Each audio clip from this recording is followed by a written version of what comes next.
Bienvenue à tous sur le Wrestling News, l'émission qui résume en une journée l'actu de catch de la WWE, de la TNA, de la ROH et de toutes les fédérations partout dans le monde. Et justement, on commence donc par les titres. Eh bien, on ira voir les audiences de WWE Raw.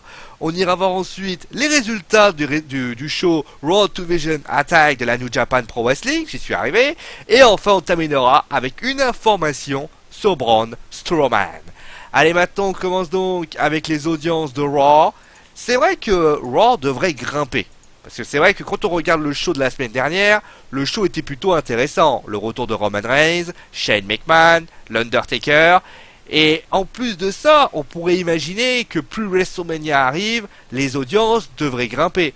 Et malheureusement, c'est plutôt le contraire qui se produit. C'est même assez décevant puisque le dernier Raw a été vu par 3,45 millions de téléspectateurs contre 3,55 millions de téléspectateurs, ce qui est une baisse de 100 000 personnes, et que donc les audiences n'ont jamais vraiment grimpé, ça a resté très stable, ce qui est assez étonnant d'ailleurs.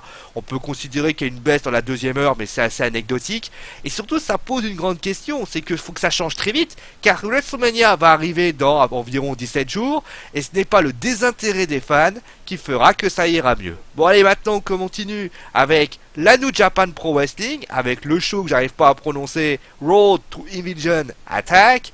Et donc, qu'est-ce qu'on a pu voir au niveau des résultats? Donc, on a eu le show qui a débuté avec un 6-man tag team match qui a eu la victoire des Chaos sur David Finlay, Jushin Liger et Kushida. Et après le combat, Rocky Romero a dit à Kushida que si jamais il conservait son titre face à Will Ospreay, il serait le prochain sur la liste.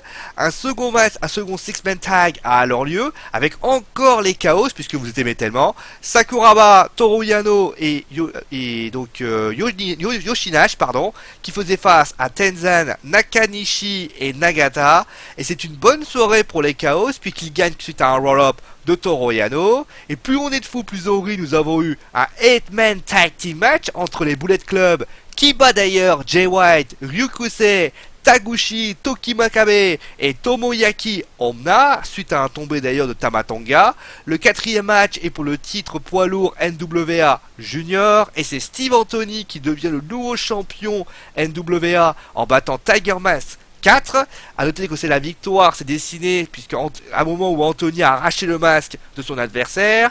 Le cinquième match est un match simple entre le leader du Bullet Club, Kenny Omega, et face à Juice Robinson, et victoire d'Omega suite à un running knee. Les deux matchs qui suivent sont des matchs par équipe et victoire de Tanahashi et Michael Higgins sur les Young Bucks. Et comme vous les aimez trop, le retour des Chaos avec Hiroki Goto, Kazuchika Okada et Tomohiro Ishii qui bat les Los Ingobernables de Japon grâce au GTR. J'arriverai à prononcer leur nom, vous inquiétez pas un jour. A noter que Goto a officialisé définitivement son intégration au Chaos. Et enfin on termine avec le main event, un match Never Openweight Championship, et victoire et toujours champion Katsuyori Shibata face à Satoshi Kojima, concluant le show.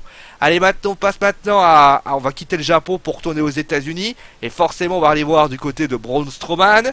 Il faut avouer que Braun Strowman, avant Fastlane, beaucoup disaient qu'il allait être hyper pêché, que ce serait son joyau brut, qu'il ferait face à l'Undertaker, et depuis il faut reconnaître que il n'y a absolument plus rien.